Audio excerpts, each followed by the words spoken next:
The Trump administration is loosening even more regulations, this time on how much radiation is safe for you to be exposed to. That sounds ridiculous. It sounds like the beginning of a Marvel movie. Like clearly this is some sort of super villain who wants you to be sprayed with gamma radiation. But no, it's actually happening. But don't worry, they're not just changing the radiation. They actually have a sort of silver lining on this. And in this particular case, I guess I was gonna say that they're sort of gaslighting you about why, but it's actually radiation gaslighting you on why they need to do this. So as it stands right now, pre-regulation change, the government's current decades-old guidance says that any exposure to harmful radiation is a cancer risk. And I looked into why they say that. That's because that is true, and that is what scientists say. If you're exposed to more radiation, even, by the way, purposefully, consensually, CT scans, things like that, it raises the chance of a number of different types of cancers affecting you. That is just what happens when you're exposed to radiation. But they have found people to testify for them that don't believe any of that stuff. So in this case, we have lead witness Edward Calabrese, who's going to talk to Congress. Him and his supporters argue that small exposures to cell-damaging radiation and other carcinogens can serve as stressors that activate the body's repair mechanisms and can make people healthier. They compare it to physical exercise or sunlight. They do that because they're insane. That's like saying, well, sure, if I stabbed you in the heart, that would be bad, but what if I just poke you with a knife a little bit? That'll release some of the bad blood.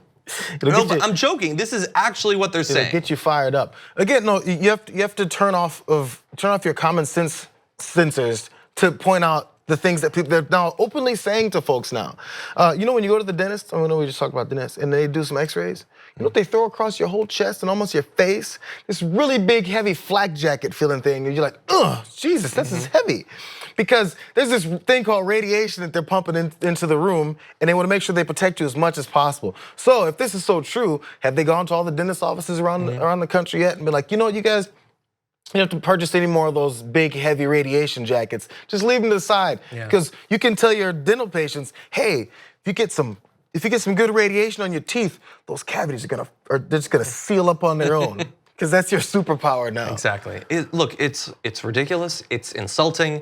And it's particularly insulting that now this is the EPA doing this, because the EPA has been turned into a zombie version of itself. It is no longer there to protect you from the environment. It is to protect corporations from any sort of regulations that the EPA has set up in the past. And they will go to comical lengths to save corporations money. But they will at least admit what they're doing. You know, okay, so they say that radiation is like physical exercise or sunlight. I mean, I guess technically sunlight is a form of radiation. There is radiation in it, that's true. But it's not good for you. Also, sunlight causes cancer. So that's a particularly bad analogy that they're making there. I don't know what he's thinking. Someone asked the sunscreen corporation of America, oh yeah, they're not making any money off of this sunscreen because when people go out in the sun, no one thinks, hey, I gotta put something on because this might give me cancer. Yeah, well, you know what else it'll do? Edward Calabrese, that same person, a toxicologist at the University of Massachusetts, says that this change would have a positive effect on human health as well as save billions and billions and billions of dollars. But don't get excited. It's not saving you any money, it is saving corporations money. Because in many different sectors, they have to spend money to stop radiation leaks. And from both regular people, customers, but primarily workers from being exposed to radiation in a number of different ways. They don't want to spend that money anymore, so the Trump administration comes to the rescue. Takes away the regulations, they will no longer have to do that. And look, if a bunch of working class Americans get cancer and die, all they have corporate profits to think of. All they gotta do is go get their universal health care and get it taken care of, lickety split, cheap and free. No, they're not gonna. No, but also, so again, it comes to people who are paying these representatives to do this type of stuff. So then exposure to accidents, nuclear plant accidents, all the stuff that happens, once they're exposed to it, is that the small amount that you say is okay? Yeah. It doesn't make any sense. And it fits into, like, look, I have been doing everything I can to make sure that we check in on all of these changes that are being done at the EPA, environmental regulations. This is just the latest in a long string of things that are making the country effectively more dangerous for you in the service of corporate profits. They've already targeted a range of other regulations on toxins and pollutants, including coal power plant emissions, car exhaust, also dumping in streams, methane emissions, the list goes on and on. Effectively, in every way that they can, if it makes a single cent more for shareholders, they're willing to expose you to a number of different toxins of both the radioactive and carcinogenic varieties.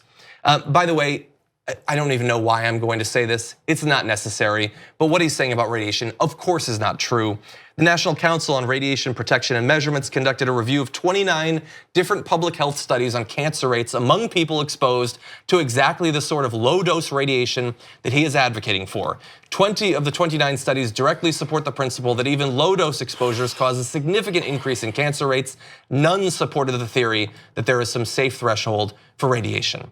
If they had evidence of that, they would present it. They do not, because there is no evidence. They are simply willing to have more Americans get cancer so that corporations can make more money. And to be fair to these corporations, once they get those billions and billions and billions of dollars saved, what they do is they give it out to the, they pay their workers great wages, they pay their fair share of taxes, and then the economy rises up. More jobs are created, everyone's healthy and happy, and no one dies. That's not true. No, that's not JR. What are you talking about? There was also something. I remember when there was, I think I wish I had the exact details, because I just remembered there was some head of a corporation or someone who was a CEO of a company, and they were asking, would you live near this power plant that you own and operate? It's like, hell no, you kidding me? He goes, you better keep that stuff away from me and my kids. My kids don't deserve this. Yeah. And it was like this moment of truthfulness for a second about how they don't want to live next to it. Somehow that their exposure to, they don't want to become X-Men. But as long as you become X-Men, then it's all good. You spring some wings and fly. That's cool for you. Yeah. But then for us, we're too good for that. Like what you see? Click the subscribe button below and don't forget to ring the bell